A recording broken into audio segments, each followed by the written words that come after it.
Hello everyone, this is Teacher Juvie and I will be your guide for today's lesson.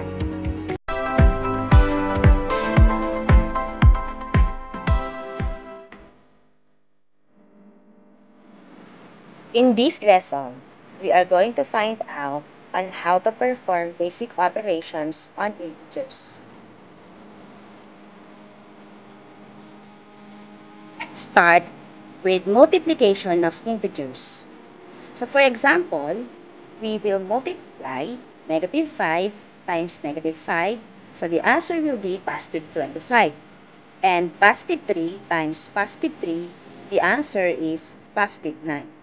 So, ang rule natin kapag tayo ay magmumultiply ng integers, multiplying both signs, either positive or negative, the product is always positive. So, pag minultiply natin ang dalawang negative integers, ang kanyang magiging product ay positive. Ganun din, ang positive integers, pag pinagmultiply natin, ang product din niya ay also positive. Another rule in multiplying integers with unlike signs or magkaiba yung signs niya is, for example, imumultiply natin ang negative 9 sa positive 5. So, the answer here is negative 45. Ang rule natin dito is that multiplying integers with the opposite signs resulted to negative product. So, tatandaan nyo lang, kapag unlike signs yung pinagmumultiply natin, ang kanyang product ay laging negative.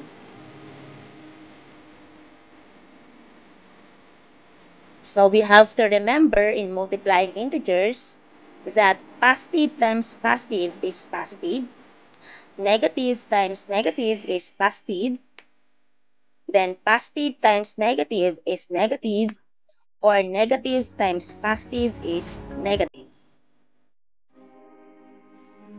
Let's proceed on the division of integers. So, same sila ng rule ng multiplication of integers. Kagaya nito, when we divide positive 5 by positive 5, the answer is positive 1. And negative 9 divided by negative 3, the answer is positive 3. So the rule here is that when we divide both signs, either positive or negative, the quotient is also positive.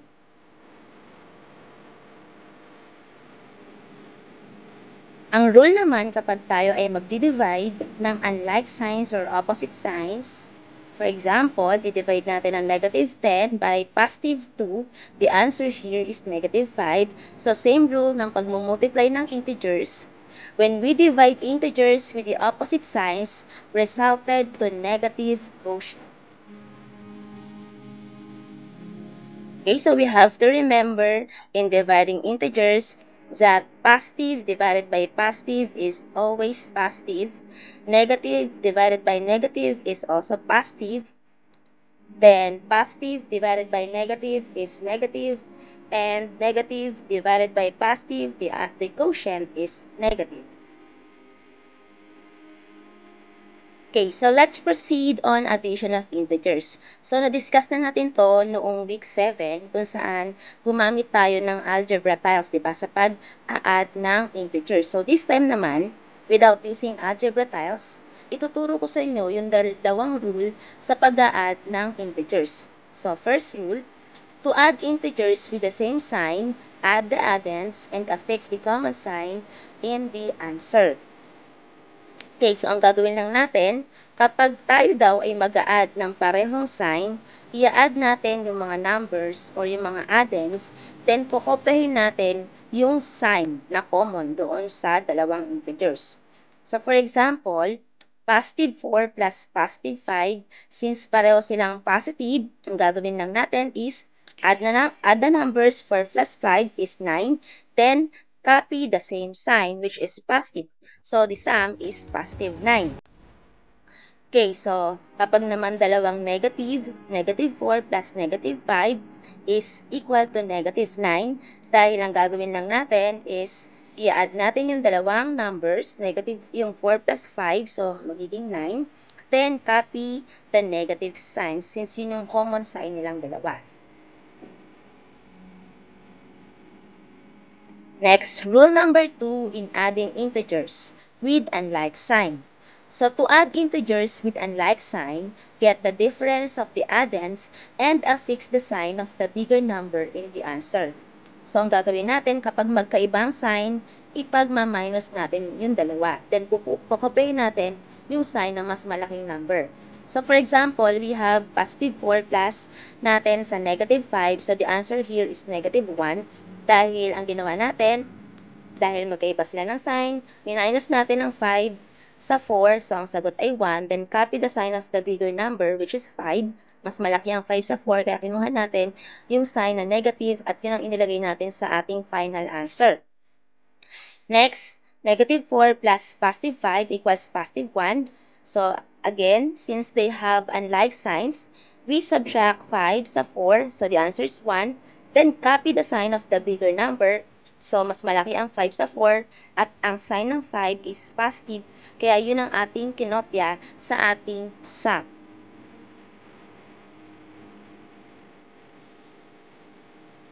So, if we are going to use number line para ma-visualize natin yung pag-add ng integers, so for example, 3 plus 5 equals 8. So, mag-start tayo dito sa positive 3. So, ito yung positive 3. Then, mag-a-add daw tayo ng positive 5. So, papunta tayo sa kanan kasi positive yung i-add natin. So, punta ka from positive 3. Magbilang ka ngayon ng 5 units to the right. So, 1, 2, 3, 4, 5. Kaya siya ay bumagsak sa positive 8. So, the arrow starts with positive 3. Since the operation is addition, the direction of arrow is counting 5 units to the right. Okay? So, kaya naging positive 8 ang ating answer. So, yan ay pag tayo ay gagamit ng number line. Okay, another example, negative 5 plus positive 8 equals 3. See, the arrow starts with negative 5. Mag-start ka sa negative 5. Yan. Then, count ka ng 8 units to the right dahil ang sign ng 8 is positive. Kaya pakanan ka. So, from negative 5, count ka ng 8 units to the right. 1, 2, 3, 4, 5, 6, 7, 8. So, bumagsak siya sa positive 3. Kaya ang sum niya is positive 3. Next naman, negative 7 plus 3 equals negative 4. So, mag-start tayo sa negative 7. Then, count tayo ng 3 units to the right dahil positive 3 ang ating is-ia-add, diba? So, negative 7, count ka ng 3 units to the right. So, 1, 2, 3. So, bumagsak siya sa negative 4. So, ganun natin i-visualize ang addition of integers using the number line. Next is subtraction of integers using number line. So, for example, 7 minus 2, that is equal to 5. So, ang gagawin natin, mag-start tayo sa positive 7, yung ating starting point. So, bibilang naman tayo ng 2 units to the left kasi negative 2 siya. So, bilang tayo ng 2 units, babagsak siya sa positive 5. So, the arrow starts with positive 7. Since the operation is subtraction, the direction of arrow is counting 2 units to the left. Okay, another example, 3 minus 8 equals negative 5. So, mag-start tayo sa positive 3. Then, bibilang tayo ng 8 units to the left kasi negative 8. So, from positive 3, 1, 2, 3, 4, 5, 6, 7, 8. So, bumagsak siya sa negative 5. So, the answer is negative 5. Next, negative 2 minus 7 equals negative 9. So, mag-start tayo sa negative 2, then count tayo ng 7 units to the left kasi negative. So, siya ay babagsak sa negative 9. So, ganito ang pag-subtract ng integers using number line. Okay, so another way of subtraction of integers is yung isi-simplify natin yung mga sign. So, for example, negative 4 minus negative 5. So, ang gawin natin, i-multiply natin yung negative or yung minus sign dito sa negative sign ng 5. So, magiging negative times negative. So, diba, positive. So, ngayon, ang kalalabasan niyan, i-change natin yung sign, magiging negative 4. plus 5 na siya. Okay? So, since the signs are both negative, as we mentioned earlier, so negative multiplied by negative, the product or result is positive. So, ang tawag dito is i-simplify natin yung sign niya. Then, pwede na tayong mag-proceed sa number line. So, mag-start tayo sa negative 4. Then, ka-count tayo ng 5 units to the right. So, 1, 2, 3, 4, 5. So, bumagsak siya sa positive 1. So, the arrow starts with negative 4, then counting 5 units to the right. So, the answer is positive 1. Hindi naman tayo gagamit ng number line. So, ito yung rule natin kapag tayo ay magsasubtract ng integers. So, to subtract integers, change the sum of the subtrahend, then proceed to addition of integers. So, for example, negative 4 minus negative 5. So, ang gagawin natin, i-change natin yung sign ng ating subtrahend. So, yung minuend natin, copy mo lang. Negative 4. Then, ano ba yung subtrahend natin? Ito yung nasa kanang number. So, from negative 5, magiging positive 5 na siya. Then, magpo-proceed tayo sa addition of integers. So, yung minus sign dito, mababago na. Magiging plus sign na siya. So, balikan mo yung natutunan mo doon sa pag-a-add ng integers with unlike sign. Di ba pag mag-a-add tayo ng unlike sign, sa subtract natin yung dalawang number, then kakopy natin yung sign ng mas malaking number. So from here, subtract natin ang 5 sa 4, so that is 1, and copy the sign of the bigger number. So positive ang ating sign na kokopyahin dahil mas malaki ang 5 sa 4, kaya positive 1. Okay, another example.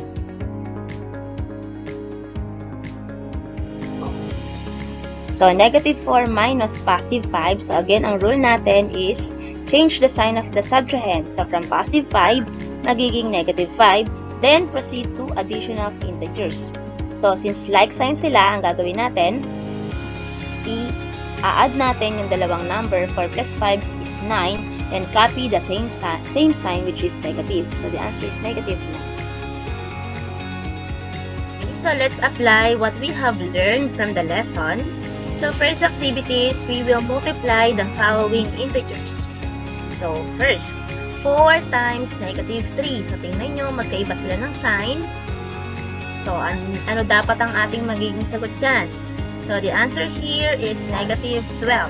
Kasi, positive times negative is negative. Next, 6 times 6, they are both positive.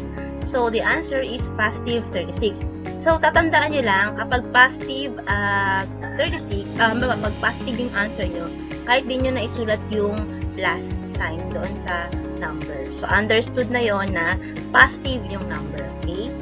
Next is negative 4 times negative 5. So, pareho silang negative. Siyempre, ang answer dyan is positive 20. Because negative times negative is positive. Then, number 4, 8 times negative 2. So, negative, unlike sign, is a positive, diba? So, the answer here is negative 16. Next, negative 7 times negative 3. Pareho silang negative. So, ang answer dyan is positive 21. So, madali lang, diba, mag-multiply ng integers. Okay, so move naman tayo sa pagdi-divide ng mga integers. So, again, same rule siya ng pag-multiply. So, for example, 8 divided by 4, pareho silang positive. Siyempre, ang ating sagot dyan is positive 2. Then, negative 6 divided by negative 3, like sign sila. So, negative times negative is positive. So, the answer is positive 2. Negative 10 divided by 2. So, magkaiba sila ng sign. Ang answer natin dito is negative 5. 12 divided by negative 6. Pareho silang unlike sign sila. So, that is negative 2. Then, 24 divided by negative 8. So, the answer here is negative 3. So, para naman ma-master natin ang pag-a-add ng integers, so, let's answer the following activity.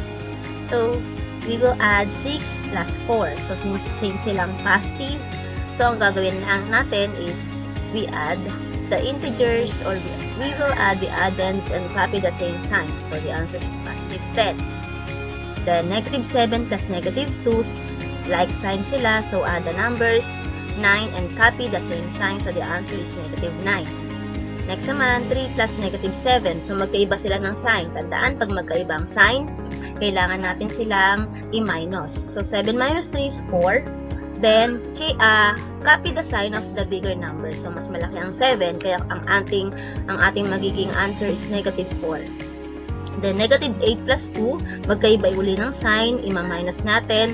So, 8 minus 2 is 6. And copy the sign of the bigger number, which is negative, kaya negative 6 ang sagot. Next naman, number 5, negative 1 plus negative 9. So, same silang negative. Kung may problema, kung sasamahin natin sila. And copy the same sign. So, negative 1 plus negative 9 is negative 10. So, let's proceed on the next activity wherein we're going to find the difference of the following integers. So, first, number 1, 8 minus negative 4. So, ang rule natin pag tayo ay magsasubtract ng integers, we change the sign of the subtrahend then proceed sa addition of integers. So, from negative 4, yung ating subtrahend, magiging positive 4, then change natin yung minus sign into addition. So, 8 plus positive 4, diba? Same sign sila. So, i-add lang natin yung dalawang number and copy the same sign. So, the answer is positive 12. Next naman, negative 9 minus positive 6. So, ang subtrahend natin is positive 6. So, magiging negative 6 siya. Then, change the operation from subtraction, naging addition na. Then, i-apply natin yung rule natin sa pag-a-add ng like signs. So, when we add like signs, we will add the numbers, then copy the same sign. So, negative 9 plus negative 6 is negative 15. Next, 11 minus 6. So, 11 minus 6, ang ating subtrahend is positive 6. So, magiging negative 6 siya. Then, change natin yung minus sign sa plus sign. So, 11 minus 6, that is 5. Since unlike sign sila, nag-add tayo ng unlike sign, i-subtract natin yung dalawang numbers. Next, negative 3 minus negative 4. So, change the sign of the subtrahend. From negative 4, this will become positive 4. Then, don't forget to change the operation from subtraction to addition. Then, sila ay unlike sign. Kailangan natin silang subtract. 4 minus 3 is 1. And take the sign of the bigger number, which is positive 4. Kaya positive 1 ang ating final answer. Itong number 5 is nahalo lamang ito. Kasi negative 7 plus 9. Hindi naman natin, hindi subtraction yung symbol niya. So, i-apply lang natin yung rule natin sa pag-a-add ng unlike sign. So, since different ang sign nila, we will subtract ang 7 sa 9. So, this will become positive 2. Then, take the sign of the bigger number. So, ang bigger number is 9 and ang sign niya is positive. Kaya, positive 2 yung ating final answer. Okay, so let's answer the next activity. Perform the indicated operation. So, ito ay halo-halo na. May addition, may subtraction, may division, and addition. So, first, 15 minus negative 11. So, this is subtraction of integers. So, ang rule natin is when we subtract integers, we change the sign of the subtrahend then proceed sa addition. So, yung 15 plus, or yung minus natin magiging plus, then yung ating subtrahend na negative 11 will become positive 11. Then, apply natin yung rule natin sa pag-a-add ng similar signs, pag-a-add ng similar signs. So, this is 15 plus 11, that is positive 26. Next, 2 plus negative 4. So, ang rule natin dito, since addition naman to ng integers, ang gagawin lang natin is, dahil magkaiba sila ng sign, ang gagawin natin is we subtract the addends, and we take the sign of the bigger number. So, 2 plus negative 4. So, 4 minus 2 is 2. And what is the bigger number? 4. So, negative 2 ang ating magiging kasagutan.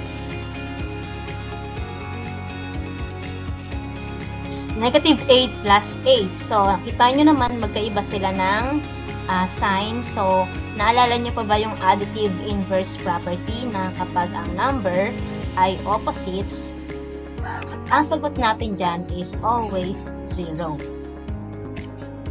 Next, Negative 4 plus 9. So, this is addition of integers. So, magkaiba sila ng sign. Ang gagawin natin is isa-subtract natin yung mga numbers. Then, we take the sign of the bigger number. So, from here, so negative 4 plus 9 is equal to positive 5. Okay? Mas malaki ang 9 sa 4. So, we take the sign of 9, which is positive. Next, 12 plus negative 22. So, this is addition of unlike signs.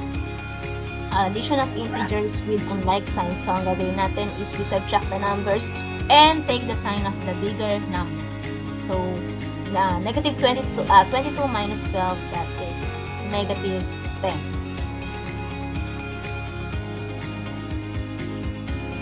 Negative 19 times positive 2. So, these are unlike signs. So, negative times positive is negative. Then, multiply lang natin yung dalawang numbers, 19 times 2, that is negative 38. Next, negative 8 times negative 12. So, same silang negative. Negative times negative is positive. So, the answer here is positive 96. Negative 126 divided by negative 3. So, same silang negative. So, ang answer natin dito is positive 42.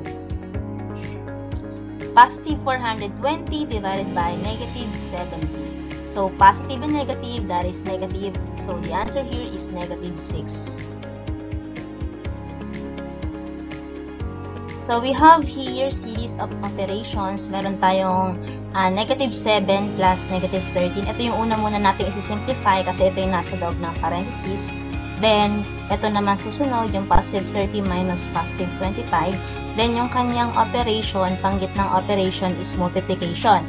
So, let's simplify first itong addition of like signs. Negative 7 plus natin sa negative 13. So, since like signs sila, sasamahin lang natin yung mga numbers, then copy the same sign. So, this will become negative 20 times itong positive 30 minus positive 25. So, ito naman ay subtraction of integers. So, ang gagawin natin is we change the sign of the subtrahend. Then, proceed tayo sa addition. So, yung positive 25 naging negative 25. Then, change natin yung operation from minus to plus. So, 30 plus negative 25, magkaiba sila ng sign. So, subtract natin and take the sign of the bigger number. So, magiging positive 5 na siya. So, ibig sabihin, negative 20 times positive 5, negative and positive, that is negative. So, the answer is negative 100. Thanks for watching this video. Hit like if you learned from this video and don't forget to subscribe on my channel. Thank you so much.